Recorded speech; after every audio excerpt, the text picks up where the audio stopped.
On this episode, we smoke La Aroma de Cuba Pasiòn, a 6 1/8 by 54 box press torpedo Nicaraguan puro. Welcome.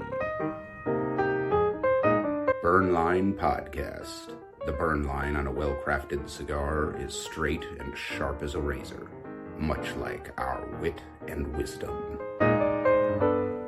And welcome everybody to Burn Line Podcast, coming to you not live from the Hot Box, the smoky back room where deals are struck and fortunes are made, adjacent to the Blanco Lounge, nestled amongst the complex of rooms that comprise Union Cigar, Hanover, Pennsylvania, USA, the only Blanco cigar lounge in North America. We are your hosts, Johnny Midas and Nick the Brick. Nick, good morning. Good morning, Thacker the Hacker.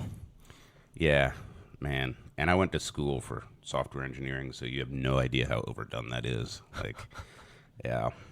Did they just roast you with that all the time? Dude, they used to put an apostrophe between the T and the H in my last name. To Hacker. Yeah. And now you know something about me, all of you out there in podcast land. I can take over your server and dox you. So, no, that's not true. I got out of it because, dude, I couldn't sit behind a computer screen. I mean, my first semester, I'm sitting there. It's like this big, dimly lit room. And this was back in the days when you had like a blinking cursor, you know. And there's like 500 nerds in there. Click, click, click, click, click. Oh, yeah. You forgot to pass your parameters. Click, click, click, click. I'm like, you know, I was on the wrestling team and stuff. Like, I was a physical dude. And I'm like, I don't care how much money is in this. Yeah. You know, like, I have to do something different. So, and now I run a factory. So, Yeah, it is different. You did something different. well, my younger brother Joe is similar. He's a platoon sergeant in the 82nd, and he went to college for like biochem or something. But Yeah. he was always into like nature and stuff. And I think he went for like a year. He was like, "Fuck it, I'm not college material." Yeah. you know, he's bigger than I am, and he was running a landscaping crew. He's Bilingual. bigger than you are. Oh yeah, Jeez. like his skeleton, like his shoulder Yeah. sockets are like 2 inches wider than across. He's fucking huge. Yeah. I did poli-sci in English, and now I run a cigar store. There you go. I squeaked through college with a degree in babes and beer, and got a liberal arts degree, so I can curse you out in Latin, and that's what I paid all that money for. All right, so we are smoking the La Aroma de Cuba Pasiòn. This is a really interesting cigar. Like, everything about it is interesting. This is the latest addition to the La Aroma de Cuba line. I like this brand.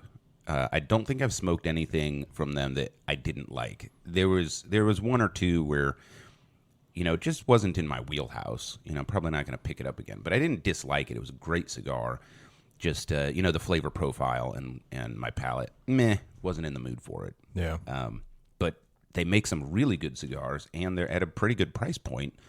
And so we're going to dig into this brand and this particular cigar and what sets it apart from the rest of the La Aroma de Cuba line. And why don't we start out with the presentation of this cigar for everybody out there. So the branding. La Aroma de Cuba is kind of famous, I think, in its graphic design, right? Because it's got like the kind of like the young lady, you know, young lady's profile. It's a portrait. Portrait. Yeah. Very 1950s, like back before they had like photography type of advertising. It's You some know? like Frida Kahlo Yes. type of art. Yeah, absolutely. With the, you know, fancy letters and the gold leaf and the oval frame around it, almost like a locket, Yes. you know, and then spreading out on either side are these like lush gardens and flowers, you know, like almost like it's a picture of Cuba, you know, Yeah. where things grow, surrounded with a gold leaf filigree frame. So everyone's pretty much familiar with that, and that's the main band, right? On this particular one, the background on those wings, you know, beneath the flowers, is like a vertically pinstriped sort of mint spring green, right? Yeah. With white pinstripes, and they carry that across all of their brands. The color, right? So Right. the Mi Amore has the light blue, and so on and so forth, which is fascinating to me because all of these are 2-band cigars, but the top band is not the same from stick to stick. Right. It's identical except for just the background color Yeah. behind where it says La Aroma de Cuba, and like just on the tail of the wings where you can see that color. Yeah. So they went to a lot of trouble and expense. You know, I know a little bit about the cost of cigar bands, right? To really be meticulous with the branding and presentation, which I really appreciate. And then the second band is pretty much butted right up against the first band, and this is again something they do across their lines. And it has this same like mint spring green Pasiòn, right? So This looks like a score, like a musical, like the white middle piece running across with the dots on it. yeah, it kind of does. It looks like a musical piece of music. Yeah, it kind of does. It's But pretty. then do you see the shields with the anchor? Yep. And then the other side is a key and 3 rooks. 3 rooks. Yeah. What does that mean? A rook is a chess piece. Yeah, but what is the shield? Do you know what the shield represents? I don't know. Yeah, I do. So no, I have no idea. I would imagine the anchor would be in reference to the fact that Cuba's an island. Yeah, that'd be Right. my guess. I don't know, but it's really cool. I Yeah. mean, these are gorgeous bands. Yeah. I mean, they really probably my top, definitely in my top 3 favorite. And it's so classic. You know, these are cigars like when you pull them out, you know, you feel like a 1950s mobster or something. You know, like this is how a cigar band should look. Yeah. You know? Yeah. I One don't know. of- I get more royalty vibes off of this. yeah, This that's is what like I said. 1950s mobster. That's American royalty. American royalty. We don't believe in fucking kings and shit. Like blood in, blood out. Right. Like you don't get special privilege just because you were born. You get special privilege because you killed somebody. That's It's the awesome, American man. way. Tommy guns and bootlegging. Tommy Gun Duke. Yes. Yeah, right. They call John Wayne the Duke. Like that's how you get to be royalty. So no, but it's a great point, right? Like it definitely has like a almost aristocratic feel. Yeah, you know? yeah, Like yeah. you feel special just holding this. Now the branding carries over to the box, which is white lacquered, you know, standard wood box with the brass hinges and hasp.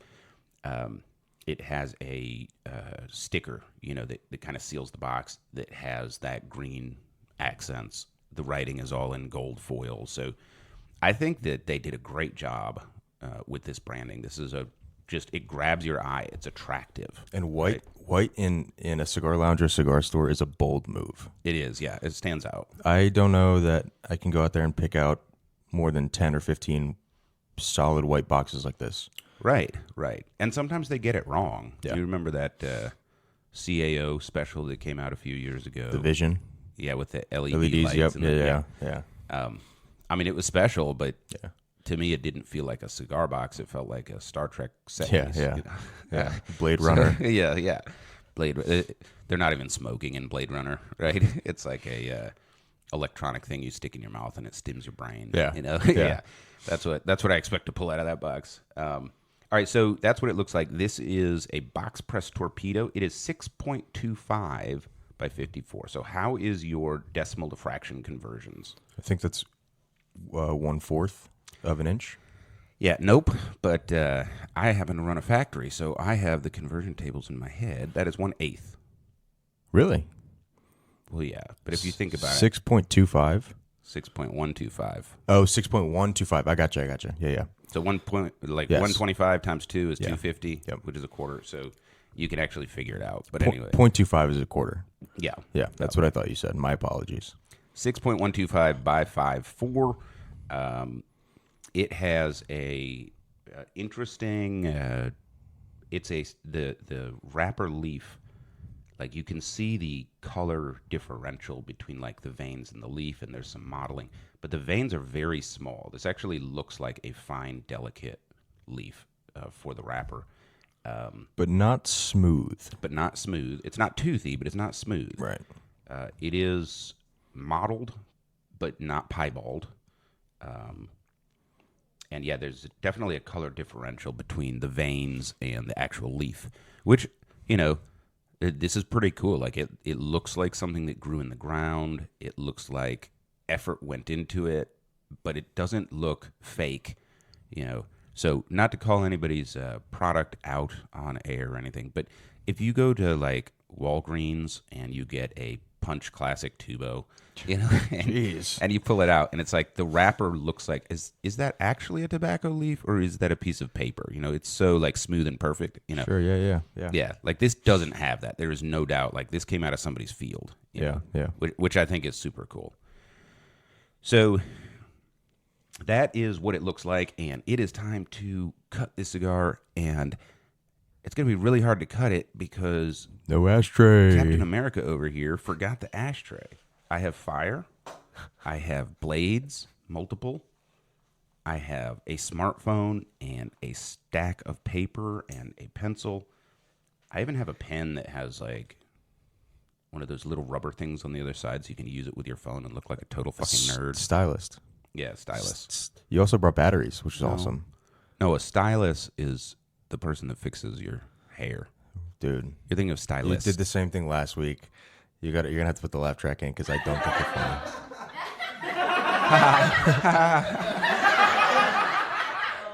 All right, and on that note, we are going to go get an ashtray so that we're not ashing all over this table.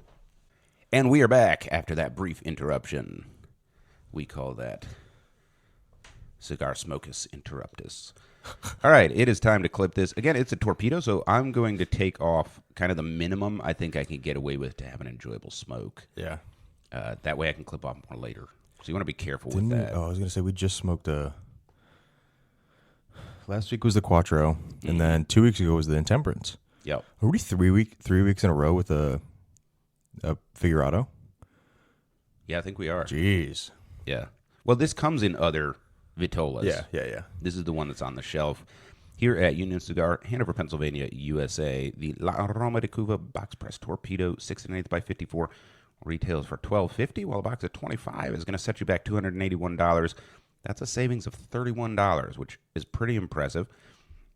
Of course, you can pre-order, prepay for a box and save an additional $31. That's a lot of extra cash. Yeah. You can buy a world-class cutter for that or whatever. So swing on by, pick yourself up a box, and we are going to clip this cigar as usual. We remind you to clip your cigar with authority. You will respect my authority! No limp-wristed cutting allowed. You gotta hear that. You gotta hear that snap. Yeah, that snap, yeah. And, we say that on every show, but we say it on every show for a reason. And while I'm blabbing, we're actually tapping the head of the cigar that we just clipped on our hand to get this loose tobacco out to improve our cigar smoking experience. But we bring it up every time because it's probably I think it's probably the easiest way to just destroy the $12.50 you just spent on a cigar. Oh, by slowly constricting. Yeah. And because once you crack and mash, the head of the cigar, like you just can't experience it right. You're going to be spending the whole time like licking that little tab, trying to close the crack, and all of this stuff. Yeah. Probably the second easiest way to destroy your cigar is, blasting it with your flame. Lighting it wrong. Right. Yeah. First step, don't mess it up by cutting it. Second step, don't mess it up by lighting it. But the lighting, like once you learn how, it's really hard to mess up actually. Yeah. With the cutting, like if you're just not paying attention, once you cut it, you cut it, So we're going to light up our cigars today. And as always, we remind you to toast your cigar gently. Don't roast it. Toasted, not roasted. Toasted, not roasted. Toasted, not roasted. It's toasted. I get it. I have really high expectations for this cigar. Yeah, I think so. And in a minute, we're going to talk about why that might be. Right now, I am toasting my cigar with this soft flame butane lighter. I love this cigar in the lounge, like in this room, where there's no airflow, because it just beautifully toasts the cigar. And this whole time while I'm running my mouth, I've had the flame applied, right? The problem with this and all soft flame butane lighters is, you look at it sideways and it'll go out. So I can't even use it like in a lounge that has a ceiling fan going. Right. Something like that. Definitely can't use it on the back porch. And here we go. I am just about toasted up. And Nick, you are using your 3-flame butane jet? Yeah, this is an Alec Bradley branded 3-flame missile silo looking with a punch on the bottom. Yeah, this is the one that looks like it's a reclaimed engine from like the Starlink launch satellite rocket thing. Yeah. Definitely probably not pocket sized, put it that way. It's not. Yeah. That's like one of those, is that a banana in your pocket or are you just... Yeah. Is that a lighter in your pocket or are you just happy to see me? Yeah. Fantastic. Really good. Yep, just got the first couple of puffs off of that. And I agree. Like, it's very common in the cigar industry and the hobby to hear people say that the first half-inch or inch is not very good. Right? Dude, it's the best part. I think that if you toast it properly, it's phenomenal. Oh my gosh. Those first few puffs are phenomenal. Like Francisco is right about a lot of things, but I simply don't agree with him on that. And I could be wrong, but like I love like the first few puffs. I think is absolutely the best flavor. Well, I will tell you what, on this one, hot damn. I mean, it's got the spicy that you would expect. It's got sweet, and it's got this buttery nut. I'm going to call it cashew flavor, like right off the bat. I mean, that is phenomenal tobacco. So a little bit about this. I've got this pegged as a mid, maybe mid-full. Your experience or mileage may vary, and the reason for that is primarily that it has this sun-grown wrapper. So sun-grown... shade-grown wrapper. So shade-grown wrappers are typically like lighter. We associate that with Connecticut. We talked about that before. But this is a very unique tobacco that comes from Namanji in Esteli. Jumanji. Namanji. Right? So this is a different microbiome. We're used to Esteli. Everybody knows about Esteli. Probably Jalapa if you're kind of into your microbiomes. Yeah. Namanji, you might not have heard of. It's 18 miles east of Esteli, and it is rolling hills. You actually can't get like a full sun-grown tobacco there because of the orientation of the valley, to the sun. Like you're going to have half the day where it's not getting sun. So you can't really do full sun-grown in that region. Yeah. And so I'm not sure... if by shade grown, they're just talking about how it grows naturally or if they actually spread muslin. Because I will tell you, this is much, much darker than a Connecticut wrapper. Yeah, this is definitely... I was shocked when I heard that it was shade grown. Me too. I was shocked. Absolutely. It's got like a rosado, like a reddish hue. Yes. Yep. Yeah, it's clay colored. Yeah. Dirt, like light dirt color. Yeah, so I've got this burlwood ashtray. It's actually darker than the ashtray. Yeah. If you compare it, right? So, I mean, there are natural cigars or like, Habano wrappers that are lighter than this, right? So, I'm not sure, when they say shade grown, if they're talking about how it naturally is shade grown half the day or if they're actually shielding it from the sun. Right. But I will tell you that the region and the way that it was grown, the fermentation process, all of that, combined with, Nicaraguan tobacco in general, but I have found Namanji in particular has a pepperier flavor than, Dominican tobacco for sure, right? A little bit more of a kick. Yeah, a little more of a kick. So that's why I peg this as a mid, but I think a lot of people are going to go mid-full just because it has a kick. It's a good word for it. It's a very soft box press too. It's going to be almost like the Quattro last week when you were talking about how the burn line expanded the tobacco into almost like a round. Right. So this is a Nicaraguan puro. All of the tobacco comes from Nicaragua. That's what puro means. If you're not familiar with that term, it means all the tobaccos come from a single region. I will say that I think for Nicaraguan cigars, calling it a puro is, a little, like, misleading isn't the right word, but there are so many unique microbiomes in Nicaragua to grow tobacco. Yeah. It's not the same thing. Dude, like a puro, like I wish it was like it's become like a blanket term for like country. Like we're throwing a dartboard at the map. Cuban puro Yeah. means something, and that's where the term came from. Because Cuba doesn't have microbiomes. It just has one climate, and it's Cuban tobacco. Yeah. So it was special. This is a Cuban puro. We didn't cut the tobacco is what they're really saying. Yeah.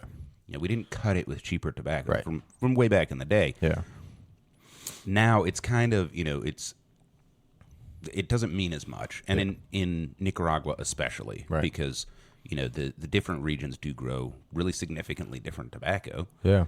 And even seed varietals, even primings, like Oh, sure. And you got the hybrid seeds now and stuff. yeah. I would prefer if the term puro was used for the same region, seed varietal, and priming. If all three of those are the same, then that's a puro, right? It'd probably also be a boring cigar. Yeah, it would be very one toned. One tone, yeah. That is some tasty smoke right Let's there. say triple fermentation. Yeah, so just touching on the region again, because Namanji is probably less familiar to our listeners because of the geography. The days are warm, but the nights are cool. There's like a wind that comes down there, and it has like black volcanic soil. And the Garcias own a 300-acre estate. About 1/3 of that is dedicated to their shade-grown wrapper. Yeah. And the basin of the valley has a river going down it. So that's kind of the geography of where this came from. Where there's water, there's life, right? Yeah, where there's water, there's life. So I would say, initially, now that we're maybe like a half inch in, there's a sweet component, but it is a slightly sour, like molasses kind of sweet. Yeah. There is also like a sweet nut, like a buttery nut that I'm going to call cashew. There's definitely like spice in there, and it's not like pure pepper. It's like a mixture of kind of spicy spices in there, and it's interesting because I think like when I draw the smoke in, it's like medium body, but if I retrohale or when I exhale, what lingers on the palate is more of a full body, right? Yeah, it very much stays in. Yeah. After you exhale the smoke, I don't know that the smoke is even. The smoke is like it's full, but it's there's definitely like a layer that it leaves of flavor. Yeah. It's not an ashtray flavor. It's a because Yeah, some it's- cigars you'll smoke it'll leave a layer, but it's like a Yeah, it's like an ash yeah. flavor. No, this leaves the actual flavor, and it gets a little stronger, pops a little right. when you get that oxygen over it on your palate. So, and yes, they use a triple fermentation process, and I think you can tell because this is very rich, right? Like we talk about body a lot when we're discussing cigars because that's the traditional term. But I think rich. Is a Rich good term for rich is this. perfect for it. Yeah. And dude, it matches the branding. Yeah. Like you look at this box, you already feel like $1,000,000, Right. I mean, I'll be honest with you, as far as cigar gimmicks goes, they could charge $100 for this cigar and they'd probably sell it. Yeah, honestly. Yeah, that's not a terrible assessment. I mean, other companies sure do it Yeah. with Yep. honestly sometimes lesser quality. Oh yeah. Yeah, this has better quality than many $35 cigars I've smoked. Not going to bring anybody up by name or which anniversary cigar sucked at that price point. Oh my gosh. Sorry, folks. That's an inside joke with Nick the Brick, certified retail tobacconist. But the smoke output is great. The draw is good. I love that. I like that I can adjust it because it's a torpedo. Yeah. This particular cigar. But the reason I say that is this blend is unique. So smoking this, I can't think of any other cigar where I'm like, oh, this reminds me of, right? Yeah, that's it has true. A really cool, unique profile. Yeah. The branding, they might have to up their box game just a little bit, to sell it at $100 price point. But the branding looks expensive. The cigar tastes rich. Yeah. It's a really good experience. And it's unique enough, they could position it that way. So shout out to them for not taking advantage of the market, right, and selling this at a great price point. But this particular cigar comes in a Robusto, 5.5 by 50, a Corona Gorda, which is a 5.625, which would be, 9/16 by 46, a Marveloso, which is 6 by 52, an Encanto, which is a 6 by 60, the Box Press Torpedo we're smoking, and then a Churchill 7 by 49. So a few different ways to enjoy this cigar. I like the Torpedo. I think 54 ring gauge is great. Yeah. The length is... Because with the box press, the 54 seems smaller. Yeah, right. That's like a good rule of thumb. Like if you see a 56, but then you see box press next to it, it'll smoke like a 52, maybe a 54. That's a good rule of thumb. And I like the Torpedo because I think I've mentioned on the show, like, strength of draw is a big point for me in enjoying my cigar. And with the Torpedo, I can adjust it, right? Yeah, if you're having trouble getting smoke through, just cut more. Slightly Right. cut more, slightly off, and then so forth. Who do you think has a bigger same price point? The manufacturer or the distributor? Or is it like a 50-50? Well, so, yeah, it's a good question. Honestly, I think the biggest deciding factor is the retail area and the taxes, right? Yeah. If you're in a state that has floor tax, which I mentioned on the show before, should be illegal and probably is if it's challenged in court. A floor tax is where the retailer is paying tax to actually purchase product to resell, right? And so it gets baked into the prices. Like, you have to. It has to be baked into the price of the cigar. But right? the list price, like when these companies send a price sheet, everyone gets the same price sheet. It's just what you actually pay is just gonna depend on the state you live in. But what determines who I should say determines the price on that sheet more? Do you think the manufacturer or the distributor? Oh, I have no idea. I know the manufacturer does, in the sense of, because they're growing, they can't stay in operation if they don't charge a certain amount. Correct. Right? Yeah, it's at minimum. Yeah. Right. Speaking of distribution, this cigar is distributed by Ashton, and it is made by the Garcias. So Jose and Jaime are famous, and people are probably aware that they make My Father. Not a surprise, because the branding on My Father is really similar. Yeah. Right? It has this, like, rich, fancy, banding and stuff like that. Yeah. And, of course, the Garcia cigars, right, are made by them as well. Yep. They're famous. I mean, there's not another way to put it. Like, they're really good at blending cigars. I think in 2009, they were listed as, like, most up-and-coming cigar people. Yeah. Cigar aficionado. 2012, they got Cigar of the Year with the Flor de las Antillas. Yeah. And then 2015 or 16 was a 97 with the Le Bijou, the Le Bijou box press torpedo, which is very similar to this size, which is also an excellent cigar. Full body, though, if I recall. Yeah, for sure. Yeah. Oh, yeah, that was a mouth punch.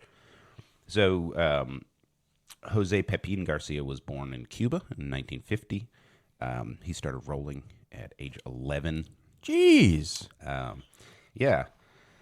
So, I'd be good at rolling too if I started at 11. yeah, right. So, you can tell by the timing where this story is going, right? And now, thanks to Castro, the Garcias are in Nicaragua. So In America. in America. The mouths of Americans. America's hottest cigar maker is what Cigar Aficionado named them in 2008. Wow. And we smoked a My Father on here. It was the La Dueña. The La Dueña, right? Tribute cigar. And then, 2012, they got the best cigar of the year for the Flor de las Antillas. So they're just really good at making cigars. They have a Garcia Family Industrial Park in Esteli. Of course, we talked about their 300-acre plot of land in Namanji. And I think I think Garcia cigars are probably famous for being robust. Yeah. Right? Yeah. And I think this cigar lives up to it. Like, it's not super advertised. It does say shade-grown wrapper from Namanji, Nicaragua on the outside of the box, and then triple fermentation. But there's just no way. I would never guess that this is shade-grown. No, absolutely not. The rich robustness of the tobacco, the finish in the mouth, and the color. I mean, it just doesn't... Because I often avoid shade-grown Yeah, me too. cigars. Yeah, yeah. Like, well, and then when you get shade-grown, there's often a bitter component. Yep. Right? Yeah. So when I see shade-grown wrapper on cigars, if it was designed like this cigar is a shade-grown, then I'll often try it. But you have plenty of cigars where, like, you have options on wrappers. You know, like Perdomo's famous for this. Right. It's like the same cigar. 3 wrappers. Yeah, with 3 wrapper. Well, I don't usually try it, So interesting, kind of the way they branded and marketed this. It's kind of interesting. Are you picking You're picking the Maduro first, aren't you? Yeah, typically. Typically. Yeah, it depends. Like, there's some manufacturers where, like their Habano wrapper is so famous. Or, like DBL, for example. Their Cameroon wrappers are fucking off the hook. Yeah. So I'll often go for that first. Right. Their Maduros are pretty good too, though. Yeah. Let's be honest. They make a pretty good cigar all around. They make a pretty good cigar. I'm going to clip a little bit more off of my Torpedo. I think I was a little too stingy with the first clip. Which is good. Right. That's what you rather do than cut too much off. Yep. Yeah, definitely. If I get to the point where the cigar is smoking itself, and I don't really have to draw on it, that kind of kills it for me. Yeah. Right. So, and that's that's what I enjoy when I'm smoking a cigar. I know some guys, they'll fucking hack the end off a Gordo, stick it in their mouth, and just like breathe out of the sides of their mouths while it's clamped between their teeth, and that's what they like. So good for you. Chomp down on it. Chomp, chomp. Yeah. I have thoughts. So that is the La Aroma de Cuba Pasiòn, and I think I'm like 3/4 of an inch in, and I am loving this cigar. This is kind of like a classic cigar experience. Like, it's not so heavy that you're like, shit, I should have eaten something. Yeah. It's not so light that it leaves you wanting more. It's rich, it's robust, and the flavors, really complement each other. Yeah, and it's intricate as well. I think it's not like I've smoked cigars in my life on the show where it's like, all right, first light to last puff, it's the same kind of mojo, but this one is like it's more that layer sensation that we've talked about before, Right. where it's like, oh, this puff was like a little bit of this, but the next puff was a little bit of that. Yeah. So that's awesome. And you kind of have to think through, Yeah. what you're doing. Yeah. And with that, it is time for our tobacconist tip of the week. Nick, take it away. And now, your tobacconist tip of the week with Nicholas McCann. So the tobacconist tip of the week this week is about lighters. And we talked about lighters a little while ago on the show, but this one is about lighter maintenance and fixing your lighters. So lighters break as they are I don't know. What's the word? Like a damageable. It's not like a perishable product, but it's a gadget. It's a gadget. Yeah, It has parts. a widget. Yeah. Yeah. And so, yeah, you feel like you want to mess around with it. When it stops working, when people press the button 800 times in a row when it doesn't light, that peeves me because I think they're only doing more damage. It's like when your computer keyboard stops working and you bang it. Oh, I don't know about that because I have a Mac, but yeah, sure. Yeah. So what should I do when my butane lighter stops working? What should I do? So, as tobacconists, we often deal with these problems in our own store, in our own personal, lighter stocks, and then obviously when customers come in. So we kind of know a couple of tips and tricks to how to fix them, which obviously we'd be more than happy to teach you or do for you. So if you want to bring it in and have us take a look at it, that'd be awesome. But also at the end of the day, like I'll call my Lotus rep, my Vertigo rep, or my Colibri rep, and say, hey man, like I'm having this issue with this model. Is this something common that you've had before? Is there anything that I need to do to fix it? Right. And they can provide some guidance and maybe a replacement. So bring it into us and we'll help you along with it. That is a great tip. So the on a butane torch, like they're obviously the most common kind of lighter is a butane torch, and I have probably 15 or 20 of them that I forgot my lighter. Here's a $4.99 one on the counter. Yeah. All of that stuff, and a couple of nice ones. With your butane torch, you have a wire that is the source of ignition. Yeah, the spark. Yeah, and then you have the butane jet, and there's a thing that happens where the wire moves around. Yeah. Right. And sometimes it's called side arcing. Yeah. Where the electrical current flows to the outer case instead of to the center. Yep. And so it's like avoiding the butane. Yeah. You can also just have it turned up too high. I've had ones where I had it on full blast and the butane is literally blowing the spark out.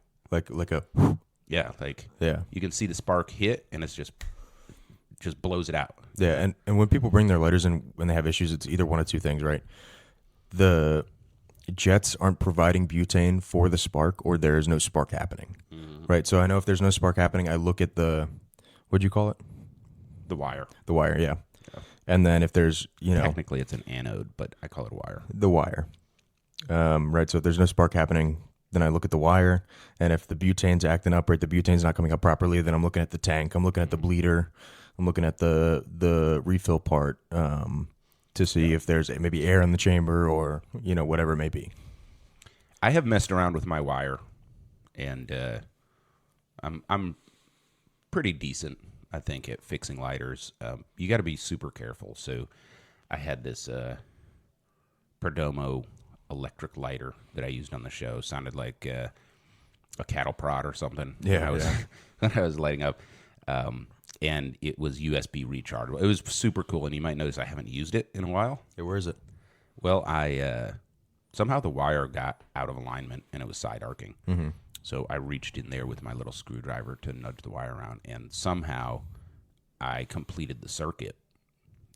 And like the rechargeable USB, that's not like the little button battery that's in the bottom of the other ones. Yeah.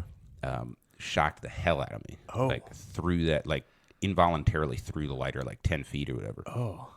And I haven't touched it since, so that's why I'm not using it. See, electronic lighters are a different beast. Yeah, so point is, don't fuck around with something you don't know about. You might electrocute yourself or just ruin a good lighter, or both in my case. So, yeah, bring it into your local shop. And, of course, on this show, we always recommend that you support your local tobacconist. The enjoyment of cigars just, to me, can't be separated from the lounge experience. Right.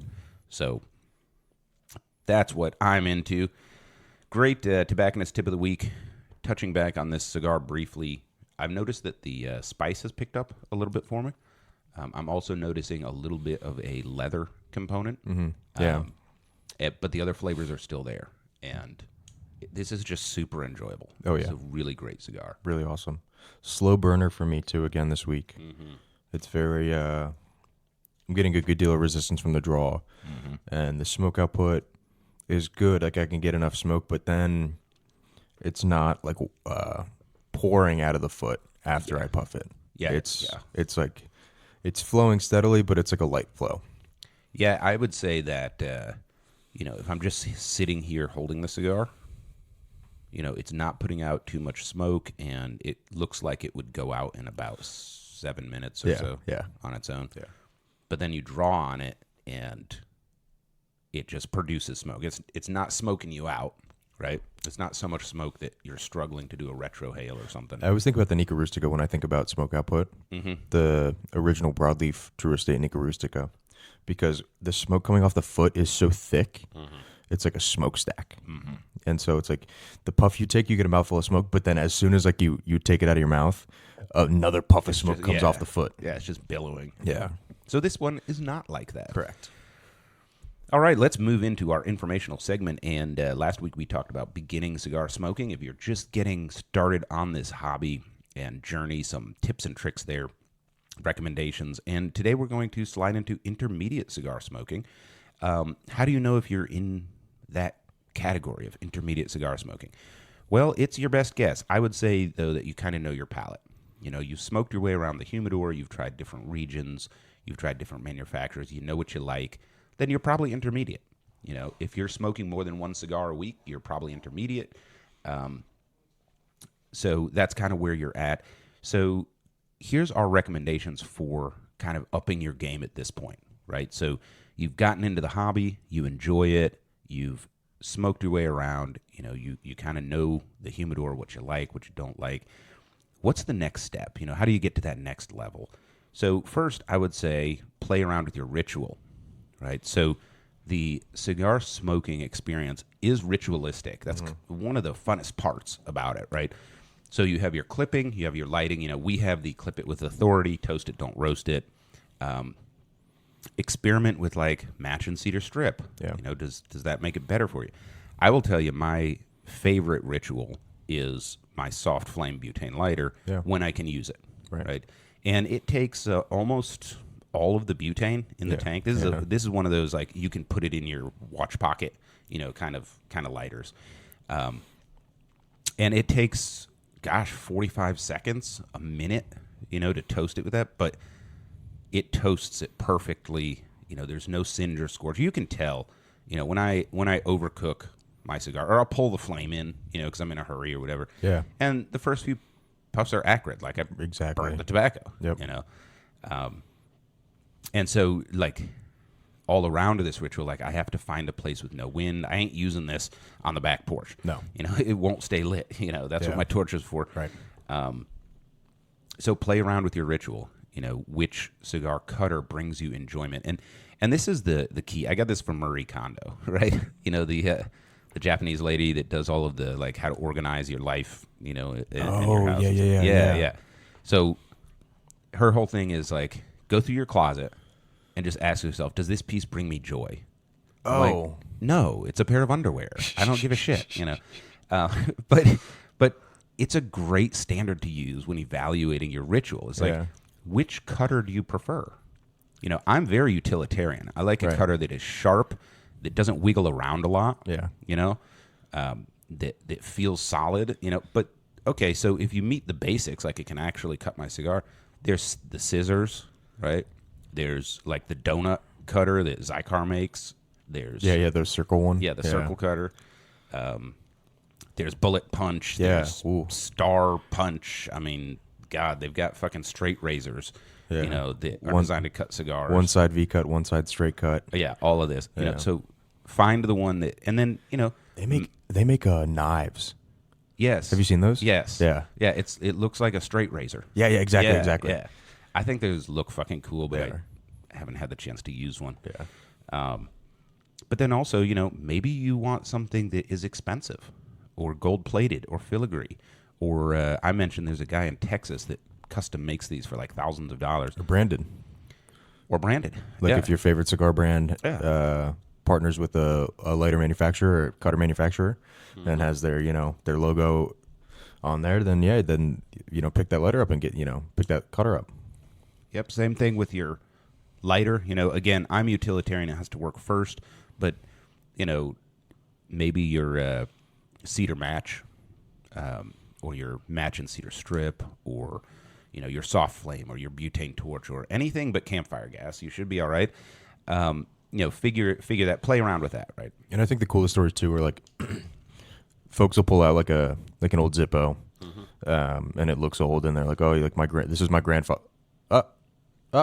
Oh, lost my ash. Not in the ashtray. Well done, Thack. I lost a little bit of my cherry on that. That's not cool. Oh, jeez. They'll bring in their Zippo, like I was saying, and they'll be like, "Oh, this is my grandfather's in World War II." Right. Like if you can build a story like that, like if you have a connection, if you're a sentimental person, like Francisco gave me a lighter the last time. Oh my goodness! Wow, I've never seen that before. Francisco gave me a lighter last time he was in town, and like I it's awesome, and it's very cool. The head master blender, head roller CEO of a cigar company that is a major part of our lounges gave me a lighter. That's a cool story I like to tell. Yeah, and for those that aren't familiar, if you have one of those heirloom Zippos, which are cool as shit, you can actually replace the interior with a butane torch. So Zippo sells these butane torch inserts. You do have to take the lighter apart and pull out the cotton padding and the wick and the flint and all of that. But you just slide into the outer case. You just slide this butane insert, and you can have a single jet butane torch that's inside that heirloom Zippo case. Yeah. So you don't have to compromise and suck a bunch of campfire gas, into your cigar. And that was my alert. I have my sounds on my phone. Rookie moves. You're really being the hack today, man. I'm being the hack today. Yeah. So, and then play around with humidity, right? So I like 60%. That's my thing. A lot of guys like 65. I think if you're above that, I think you're too humid, but that's my opinion. Try a 75, whatever. Figure out which humidity you like to smoke your cigar at. And then the thing with all the experimenting we're talking about is like, it will actually give you knowledge, right? Also, maybe like if I had to give you a warning, don't play around with humidity on like your Opus. On your Opus, yeah. On your only Opus X. Yeah. Or your freaking God of Fire. Yeah, yeah. Like maybe do this with like an everyday smoke that you have. And then if you really like it, then apply it to your big guys. But yeah. Anyway, go ahead. Get all of your best special cigars and fuck with them. Yeah. Cut them right open. Right. Trade cigars, right? So, you have access to a certain selection of cigars based on, your local shop and what you like and whatever. Start making friends. The internet is great nowadays. There's all kinds of like Facebook groups and, Instagram and Twitter. And reach out to some folks. You'd be surprised how many people I'll DM and just be like, that's an awesome smoke. I've never smoked it before. Yeah. And they'll be like, you want me to send you one? Right. Yeah. This is something you and I do frequently. Yeah. I always ask my staff too, hey, can you pick out a cigar for me to smoke today? Sure. Yeah. And like, I'll get their, like what they would, a journey through their mind to see what they would pick. And they got you the Immenso. Also, play around with aging. So this is really cool. There's a lot of cigars in the humidor that taste way better after 3 months, 4 months, 6 months in your humidor, right? So here's one that surprised me, the Alec Bradley Magic Toast. It's a good cigar, It's not something I pick up all the time. But I tried aging one, and after 3 months, it was a different cigar. And it was a much better different cigar, right? So this is something else you can experiment with, a lot of shops you can get a discount on a box or a bundle or something like that, and then save some of them, age them, and see what happens. Now I've had the opposite happen. I've had cigars that I aged and they kind of went flat. Yeah, Yeah, they might lose a little punch. Yeah. Yep. So play around with that. And that Post-it makes little sticker dots that you can write like 0623 on, so you can remember when you got that, like the month you got it in, and so you can kind of track from that point how many months it's been in your humidor.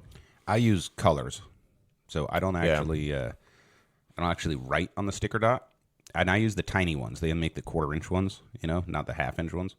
I use the tiny ones, and I color code them. So, you can get like the rainbow pack, that has like 6 colors or whatever. Yeah.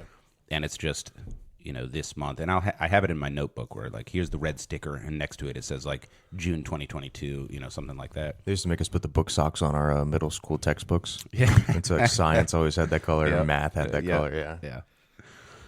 Yep. Yeah. I'm not good at reading numbers, so I use colors. And And then the last thing you can do is experiment with pairings, right? So I think like the obvious choice is like whiskey. Whiskey pairs so easily. Rum, any spirit, distilled spirit. Brandy's a good one. Dude, there's a guy, there's a customer here who, I'm not kidding, a Kentucky Fire Cured by Drew Estate, a Slim Jim, and a Diet Root Beer. Don't do that. So, wow, now that is just disrespectful to your palate right there. Oh, my gosh. Hey, if that's what you're going to do, that's what you're into. I mean, it's like driving a Tata car, like some people drive them. So that's your choice. Yeah, like, don't make yourself drink bourbon with a cigar if you don't like bourbon. Yeah, absolutely. Yeah. If you like Diet Root Beer with your cigar, go for it. Yeah. This is a hobby for you to enjoy, not to impress other people. We'll just silently make fun of you behind your back and possibly on air across the universe in our podcast. Also, wine. Wine can be difficult to pair. I do like J.C. Newman had this little table topper that you had out in the shop that recommended wine pairings, which is helpful because there's so many wines out there. I think this is, for me, pairing wine is the hardest. I mean, you just take a simple cab and you're going from like the sweet side to like the iodine side in a Cabernet, and that's just one, and it's one red, And then coffee.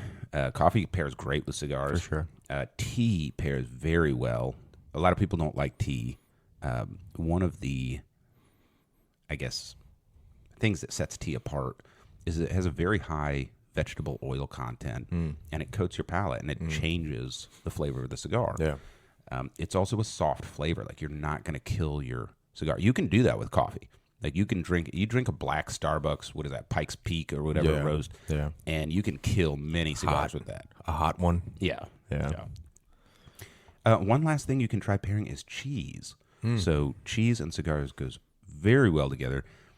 Cheese coats the palate as well. You Like just the recently fat. had a good experience, didn't you? I did. I was pairing a Gorgonzola cheese, center cut, not crumbled. So Gorgonzola is like blue cheese on steroids. Nice. And I think I had it paired with the Aroma de Cuba Reserva. Nice. Yeah, I'm pretty sure, which is Yeah. a strong cigar. Yeah. Right. So those are some things you can do if you're an intermediate cigar smoker to kind of up your game, right? Play around with your ritual, play around with humidity, trade cigars, play around with aging, and play around with pairing. And that'll get you your knowledge base and experience up. It's intermediate's really like the experimental phase. Experimental phase, yeah. Absolutely. So the beginning phase is experimental with cigars. Yeah. You're learning about like, what do I like, Right. And now you're moving into, I'm experimenting with everything else. Exactly. Right? Yeah. All right, and with that, it is time for our cigar news of the week with Nicholas McCann. Cigar news. Here is your host, Nicholas McCann. Hey, y'all. The largest industry trade show is coming up in the beginning of July. It's called the PCA, Premium Cigar Association. It's just basically a bunch of manufacturers and retailers get together in Las Vegas, Nevada. What happens in Vegas stays in Vegas. And companies, manufacturers, distributors run deals. They showcase new product. They set up booths on like a warehouse-sized trade show floor. And so I just wanted to mention some of the new cigars that will be coming out or debuting at the PCA this year. So the first one is the Stolen Throne Yorktown Fleet, which Stolen Throne we love here. They're going to release the Yorktown Fleet at PCA this year. Blackwork Studio, Black Label Trading Company, is going to release a cigar called Poison Dart. And it's going to be a PCA exclusive release, so you can only order it if you are in attendance at the show. And Black Label and Blackwork Studio is good. They make really good strong cigars. Mm-hmm. Yeah, if you like strong, Green Hornet. Yeah. Yeah, it'll knock you down. Crowned Heads is going to release Pi Synesthesia Red, which, if you remember from last year, Pi Synesthesia came out at the 2022 trade show, and it was fantastic. So I'm really excited for Red. And then Mil Diaz, a new size of Mil Diaz from Crown Heads as well, is going to debut at PCA 2023. Oh, nice. Which is, Mil Diaz is a great cigar. Really good price point. And then finally, a cigar that's not debuting at PCA 2023. It's going to be shipping in the last week of June. Is a new DBL cigar. All right. Yeah. Which So- we heard about first here on the did. podcast. We did, yeah. Yep, he told us about it it was 2 months ago now. Yeah. It's going to be called La Tabla. La Tabla. It's going to be a 7x64. And La Tabla, that means like the board. Yes. It's like, Yep. or, yeah. That's right. God, you've been working on your Spanish. Thank you. That's awesome. Yo necesito un boleto de autobús. I probably fucked that up. So Francisco DBL La Tabla 7x64, out of Piraca seed wrapper, gonna be a powerhouse. Really good price point too, right around Ooh, 12. what did we smoke that had that wrapper recently? Out of Piraca, Yeah. that was the Intemperance Yes, that's Yeah, right. yeah. Yeah. Yeah, and it definitely, like, it's a different flavor, for sure, you know? for sure. Yeah. So yeah, this cigar as well will be coming to Union Cigar, obviously, and hopefully no other retailers near you. Hopefully we're the only one that gets it. Right. So you have to come here. Yeah. I'm But, looking forward to that. I like DBL stuff. Oh yeah. Anything that he's going to release new is Yeah, going to be awesome. Definitely. So those are a couple of the new things coming out in the beginning of July, end of June, that we're very excited for. Hopefully you will see them on the shelves in our stores very soon. So lots of new smoky treats coming out there for all of you in internet land. And now it is time to rate our La Aroma de Cuba Pasiòn 6 1/8 by 54 box pressed torpedo Nicaraguan puro sun-grown, or sorry, not sun-grown, shade-grown, retailing at $12.50. So our 5 categories that we rank our cigars in: presentation, flavor, value, construction, and experience. And we are going to start with presentation. So, Nick, what do you think about the presentation of this La Aroma de Cuba Pasión? Yeah, man, 9. No explanation needed.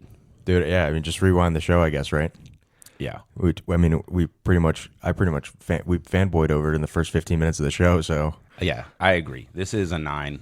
I think the only thing that I would do differently is not cello wrap them. Oh, wow.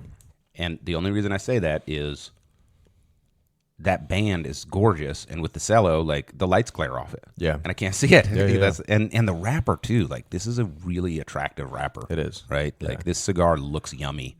Otherwise, it's a 10. Yeah. You know, so great job on the presentation Yeah. from the Garcias. How about flavor? Nick, what are your thoughts here? This was pretty awesome. I'm gonna give this an 8 for flavor. Weird, like, not in a bad way, but weird, like, shade grown, but Nicaraguan, like, strong, but not too strong. So yeah, I give it an 8. It was just a complex, like, flavor bomb. It was constantly changing, and I thought it was really good. Dude, if this was a sun-grown Nicaraguan, it would fucking toast you. Yeah. Yeah, I'm right with you. I've got an 8 as well for this. Yeah, it is a unique flavor. I really appreciate that because I smoke a lot of cigars, right? And I'm not smoking this and thinking, oh, this reminds me of, including the broad selection of cigars that are produced by the Garcias. You know, you have the Whole My Father line, you have the Garcia, you know, all of that. So they managed to create something that is unique and special. It doesn't taste like the other La Aroma de Cubas, and it has a good mid-full body to it. So 8 on flavor. How about value? Retailing at $12.50 for this 6 1/8 by 54. I think it's great value. I think, like you said, if they gussied it up right, they could charge a premium 5 times that. Yeah. So yeah, I think it's a great value. I think I'll put it at an 8 as well. 8 for value from Nick. Yeah, I'm also going to go with an 8. You know, $12.50 is not the cheapest cigar in the humidor by any means. There's a lot of competition. Once you get above $10, there's a lot of competition. I think it's priced well, and I think there's way more tobacco in this than it seems like. Yeah. It's a decent sized cigar to begin with, but man, I'm halfway done. Yeah. We're an hour into the cigar podcast. Yep. So it doesn't burn super fast. Great smoke output. So I've got an 8 there as well. How about construction? The construction was great.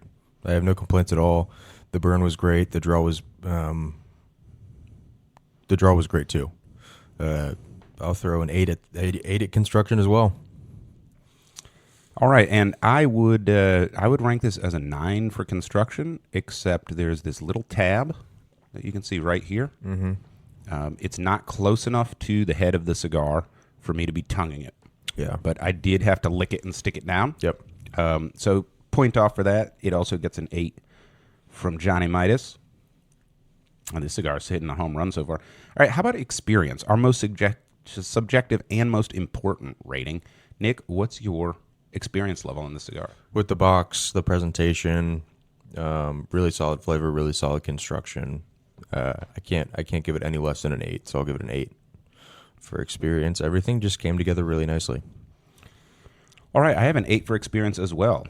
This is the kind of cigar, like if you said, I'm going to smoke a cigar, Yeah. this is the cigar. You can play the big man. You can also hang out with your friends and smoke it. It doesn't require a lot of attention, which is good.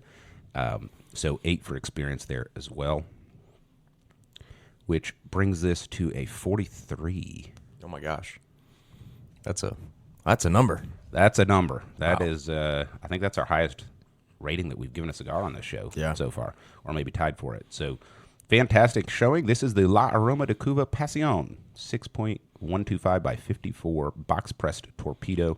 This is a shade-grown Nicaraguan puro with triple fermentation on their shade-grown wrapper from Namanji, Nicaragua. Great smoke. Recommend it to everybody. If you like cigars, you'll probably like this one. Thanks, as always, for joining us on Burnline Podcast. We will see you again next